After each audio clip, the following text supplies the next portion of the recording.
नमस्कार देशवासियों।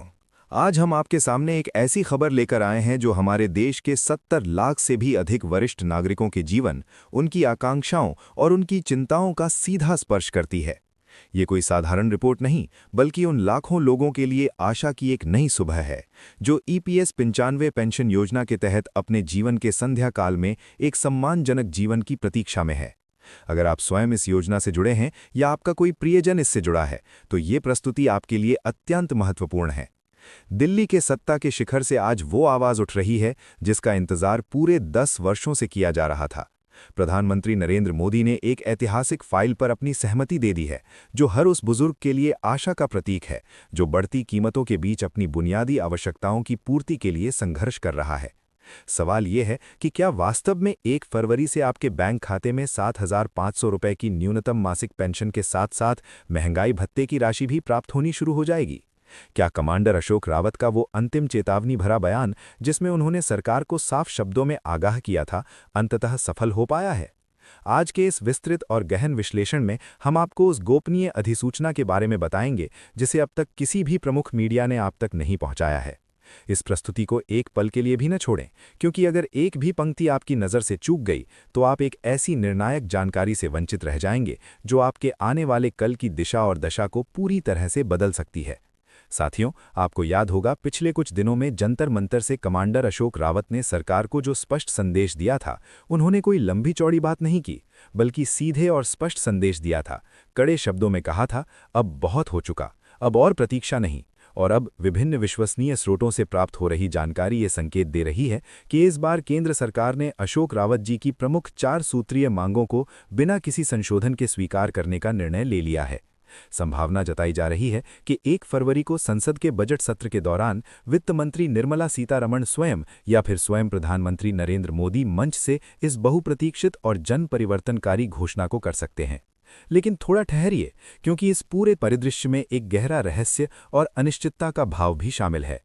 क्या ये 7,500 रुपए की पेंशन का लाभ हर ईपीएस 95 पेंशन भोगी को मिलेगा, या फिर इसमें भी कोई शर्तें छिपी हुई हैं? क्या पात्रता का कोई नया दायरा तय किया जाएगा? आइए हम आपको इसकी तह तक ले चलते हैं और वे सभी गुप्त बातें बताते हैं जो आप तक पहुंचनी चाहिए। अपना पूरा ध्यान केंद्रित रखिए। सूत्रों के अनुसार 1 फरवरी से लागू होने वाले नए प्रावधानों के तहत पेंशन व्यवस्था को 3 प्रमुख श्रेणियों में बांटा जा सकता है। पहली श्रेणी में वे सभी वरिष्ठ नागरिक शामिल होंगे जिनकी वर्तमान मासिक पेंशन राशि मात्र 1,000 रुपये है। ऐसे सभी पेंशन भोगियों को सीधे तौर पर 7,000 रुपये मासिक के नए पेंशन ब्रैकेट में शामिल किया जाएगा। ये उनके जीवन स्तर में एक क्रांतिकारी परिवर्तन साबित होगा।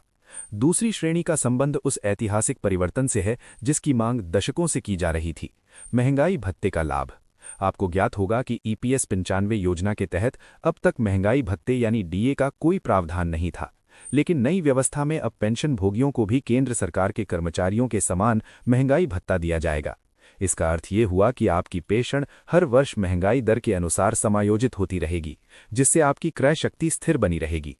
तीसरी श्रेणी में स्वास्थ्य सुरक्षा का एक बड़ा उपहार शामिल है, निःशुल्क चिकित्सा सुविधाओं का आयुष्मान भारत योजना के साथ एकीकरण। अब ईपीएस 95 के पेंशन भोगी भी आयुष्मान भारत योजना के तहत देश के किसी भी मान्यता प्राप्त अस्पताल में उच्च गुणवत्ता वाली चिकित्सा सुविधाओं का लाभ उठा सकेंगे। ये बुजुर्गों के लिए चिकित्सा व्यय के भारी बोझ से मुक्ति का मार्ग प्रशस्त करेगा। हालांकि कमांडर अशोक रावत जी का रवैया अभी भी स्पष्ट और दृढ़ है। उन्होंने ये सुनिश्चित कर लिया है कि अगर 1 फरवरी तक पेंशन भोगियों को लिखित आदेश प्राप्त नहीं होते तो वे एक बार फिर दिल्ली को अपने अहिंसक आंदोलन से घेर लेंगे।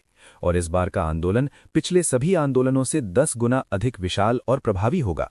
एक प्रश्न आपसे भी है, क्या आप इस निर्णायक आंदोलन के लिए स्वयं को तैयार कर रहे हैं? अगर हाँ, तो हमें नीचे टिप्पणी अनुभाग में हाँ अवश्य लिखकर भेजें। आपकी एक टिप्पणी लाखों लोगों के संकल्प को मजबूती देगी। भाइयों और बहनों, वर्ष 2024 का ये वर्ष पेंशन भोगियों के लिए एक स्वर्णिम वर्ष सिद्ध होने वाला है। प्रधानमंत्री नरेंद्र मोदी इस बात को अच्छी तरह समझते हैं कि देश के वरिष्ठ नागरिकों का आशीर्वाद और उनका समर्थन कितना महत्वपूर्ण है। दिल्ली के राजनीतिक गलियारों में ये चर्चा तेज है कि प्रधानमंत्री कार्यालय और स्वयं प्रधानमंत्री ने श्रम मंत्रालय को स्पष्ट और सख्त निर्देश जारी किए हैं कि पेंशन भोगियों से जुड़ी सभी फाइलों को 1 फरवरी से पहले ही तेजी से निपटाया जाए।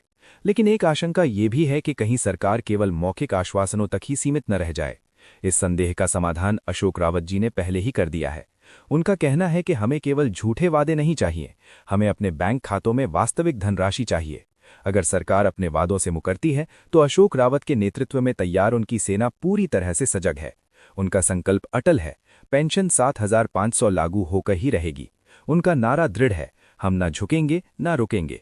उन्होंने चेतावनी भी दी है कि अगर 1 फरवरी को कोई घोषणा नहीं हुई तो 2 फरवरी की सुबह पूरा देश एक ऐसा दृश्य देखेगा जो इतिहास में दर्ज हो जाएगा।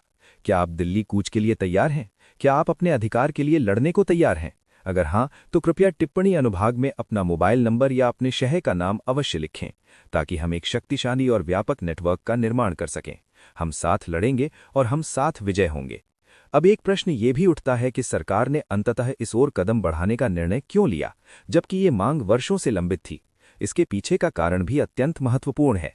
सूत्रों के अनुसार आने वाले समय में पेंशन और सामाजिक सुरक्षा से जुड़े मुद्दों पर सरकार किसी भी प्रकार का व्यापक असंतोष नहीं चाहती, और क्योंकि ईपीएस 95 पेंशन भोगियों की संख्या निरंतर बढ़ रही है, इसलिए ये मुद्दा अब उपेक्षा करने लायक नहीं रह गया था।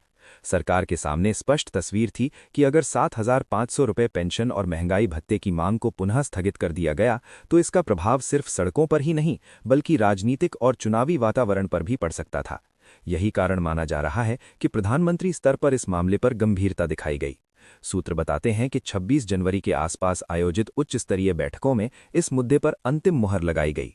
प्रधानमंत्री कार्यालय और स्वयं प्रधानमंत्री ने श्रम मंत्रालय को स्पष्ट और सख्त निर्देश जारी किए हैं कि पेंशन भोगियों से जुड़ी सभी फाइलों को 1 फरवरी से पहले ही तेजी से निपटाया जाए।